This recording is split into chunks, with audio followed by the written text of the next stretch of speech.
नमस्कार शेतकरी बांधवांनो, मी बापू बिडगर आणि मराठी दरबार या आपल्या यूट्यूब चॅनलमध्ये आपले मनापासून स्वागत आहे।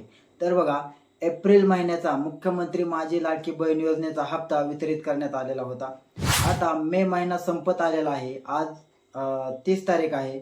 तर मे महिन्याचा हप्ता नेमका सुटणार तरी कधी याची प्रतीक्षा बऱ्याच महिलांना होती, म्हणजे महाराष्ट्रातील सर्व महिलांना होती। तर त्याच्यामुळे ही प्रतीक्षा आता संपलेली आहे, कारण दिनांक 28 मे 2025 रोजी महाराष्ट्र शासनाने एक जी.आर. काढून यासाठी निधी वितरित केलेला आहे।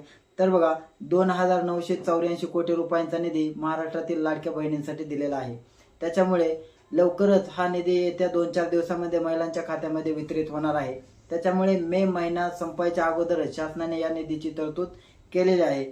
त्याच्यामुळे ज्या महिलांचं अजूनही आधार सेडिंग असेल किंवा दुसऱ्या कुठल्या कारणामुळे पैसे येत नसतील, तर त्या पात्र महिलांनी आपल्या बँकेला आधार कार्ड संलग्न करायचं आहे, की जेणेकरून तुमच्या खात्यावरती ते पैसे जमा होतील। तसेच यामध्ये बऱ्याच पडताळणी केल्यामुळे बऱ्याच महिलांचं प्रमाण सुद्धा कमी झालेलं आहे।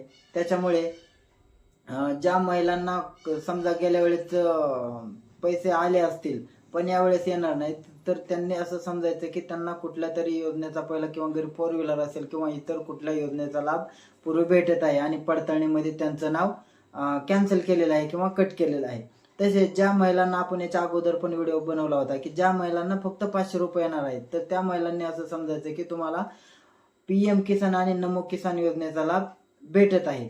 तर त्याच्यामुळे आणि ज्या महिलांना समजा पात्र असून सुद्धा लाभ भेटला नाही, की त्यांनी आपलं आधार संलग्न करून घ्यायचं आहे, की जेणेकरून तुम्हाला DBT द्वारे जे पैसे, म्हणजे डायरेक्ट बेनिफिट ट्रान्सफर द्वारे जे पैसे शासन वितरित करतं ज्या प्रणालीद्वारे, तर त्या प्रणालीमध्ये कुठेतरी तुमचं आधार संलग्न नसेल, म्हणूनही बऱ्याच महिलांना पैसे येत नाहीत। तर त्याच्यामुळे त्याही महिलांनी चेकिंग करायचं आहे किंवा पडताळणी करायची आहे, की जेणेकरून तुम्हाला पैसे वितरित व्हायला कुठली अडचण येणार नाही।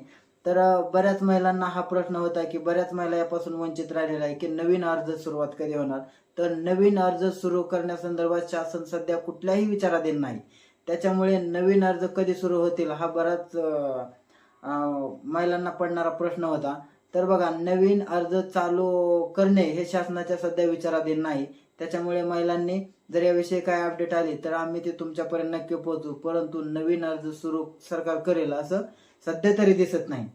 तर मित्रांनो, ही माहिती तुम्हाला कशी वाटली हे आम्हाला कमेंट करून नक्की सांगा। आणि अजूनही मराठी दरबार या आमच्या यूट्यूब चॅनलला जर तुम्ही सबस्क्राईब केलं नसेल तर प्लीज सबस्क्राईब करा, की जेणेकरून आम्ही जी माहिती देत असतो ती माहिती तुमच्यापर्यंत पोहोचायला मदत होईल। तर धन्यवाद।